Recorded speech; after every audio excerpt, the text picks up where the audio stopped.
ఒక 15, 20 సంవత్సరాల క్రితం వరకు చూసుకున్నా గానీ, మన చిన్నప్పటి నుంచి కూడా మన విద్యా విధానంలోనే మన ఎముకల ఆరోగ్యానికి సంబంధించినటువంటి కొన్ని ప్రత్యేకమైన తరగతులు గానీ, పీరియడ్స్ గానీ ఉండేవి. మీరు గమనిస్తే ప్రతి క్లాస్‌లో గూడాను, ప్రతి స్కూల్‌లో గాను ఒక విశాలమైన గ్రౌండ్ ఉండేది. పీఈటీ మాస్టర్ ఉండేవాళ్ళు. ప్రతిరోజు ఏదో ఒకటి యాక్టివిటీ చేయిస్తుండేవారు. డ్రిల్ అని గానీ, గేమ్స్ అని గానీ చేస్తుండేవారు.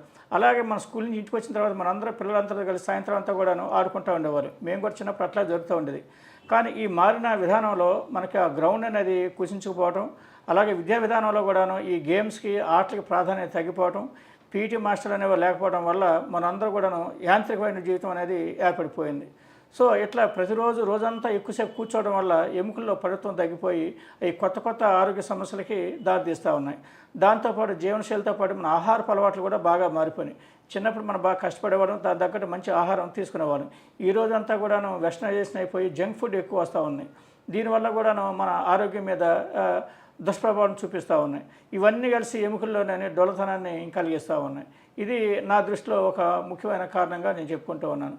అలాగే పిల్లల్లో కూడా కానీ మనకి తల్లిదండ్రులకి ఈ మధ్యకాలంలో అతి ప్రేమ ఎక్కువైపోయింది. మన పిల్లోడికి ఒక పని చెప్పాలన్నా కానీ ఈ పిల్లవాడు చేస్తాడో చేయలేడో, మా ప్రేమ ఎక్కువైపోతుంది, మేము మా బాబు చేత మా పిల్లల చేత మేము పని చేయించమని చెప్పని వాళ్ళని పని చేయకుండా ఉండటం వల్ల కూడాను వాళ్ళు యాక్టివిటీ శారీరక శ్రమ తగ్గిపోయి ఎముకలు అనేవి పెలిసిపోవటానికి కారణంగా తయారవుతూ ఉంది.